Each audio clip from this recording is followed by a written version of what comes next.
জমকালো এক আয়োজনের মধ্য দিয়ে অনুষ্ঠিত হলো ঈদের মুক্তিপ্রাপ্ত সিনেমা মাসুদ রানার বিশেষ প্রদর্শনী। কাজী আনোয়ার হোসেনের গল্প অবলম্বনে জাজ মাল্টিমিডিয়ার প্রযোজনা এবং সৈকত নাসিরের পরিচালনায় নির্মিত হয়েছে সিনেমাটি। মঙ্গলবার রাজধানীর মহাখালীতে সিনেমাটি দেখতে আসেন ছবির কলাকৌশলী সহ বিনোদন অঙ্গনের শিল্পীরা। আরিফ হকের প্রতিবেদন। বিসিআই একজন স্মাগলারকে ধরেছে, সে দেখতে তোমার মতো।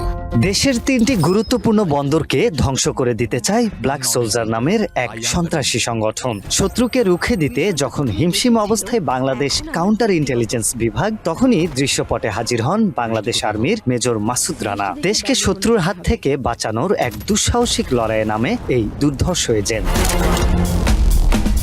জনপ্রিয় লেখক কাজী আনোয়ার হোসেনের বিখ্যাত চরিত্র মাসুদ রানাকে নিয়ে এমনই এক গল্পে ঈদে প্রেক্ষাগৃহে মুক্তি পেয়েছে মাসুদ রানা। এরই মধ্যে দর্শকের প্রশংসা কুড়িয়েছে সৈকত নাসির পরিচালিত অ্যাকশন থ্রিলার ঘরানার এই সিনেমাটি। এবার বিনোদন অঙ্গনে তারকাদের সাথে সিনেমাটি উপভোগ করলেন মাসুদ রানার শিল্পী ও কলাকুশলীরা।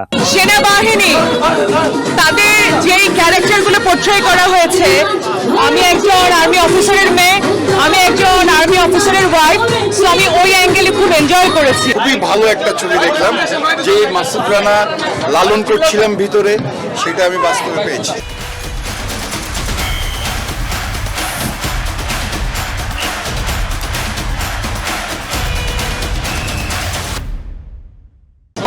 দেখার মতো ছবি, আর আমাদের দেশের জন্য আসলে এরকম ছবি আমরা কামনা করি। সিনেমায় মাসুদ রানার চরিত্রে অভিনয় করেছেন নবাগত চিত্রনায়ক রাসেল রানা। প্রথম সিনেমাতেই দর্শকের ভালোবাসা পেয়ে উচ্ছ্বাস প্রকাশ করেন এই অভিনেতা। যখন আপনাকে কেউ প্রশংসা করবে যে আপনি ভালো করেছেন, আরো ভালো করতে পারবেন, তখন আপনার ক্যালিবারিটি স্কিল আরো বাড়াতে হবে।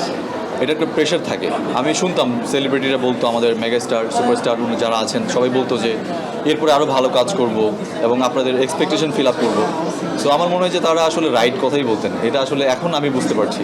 সিনেমায় রাসেল রানা ছাড়াও রয়েছেন পূজা চেরি, গাজী রাকায়েত, মাসুম বাশার, অমিত হাসান, তিথি সহ একঝাঁক শিল্পী। মাসুদ রানা নিয়ে নিজেদের অভিব্যক্তি জানান আগত অতিথিরা। প্রথম হিসেবে যদি তার প্রচেষ্টাকে আমি কাউন্ট করি, যে প্রচেষ্টা কেমন, প্রচেষ্টা 10/10। কালার, তারপরে স্ক্রিন প্লে, মিউজিক, মানে সৈকত নাসির ফাটিয়ে দিয়েছে। এত ভালো লেগেছে যে আমরা চাই যে এই সুস্থ চলচ্চিত্রগুলো আবার ফিরে আসুক। প্রযোজনা প্রতিষ্ঠান জাজ মাল্টিমিডিয়ার কর্ণধার আব্দুল আজিজ জানান, দর্শকের চাহিদার কথা মাথায় রেখে সামনে আসতে পারে মাসুদ রানার দ্বিতীয় কিস্তি। শুরু করি সবাই ছবি দেখার। আরিফ হক, ডিবিসি নিউজ, ঢাকা।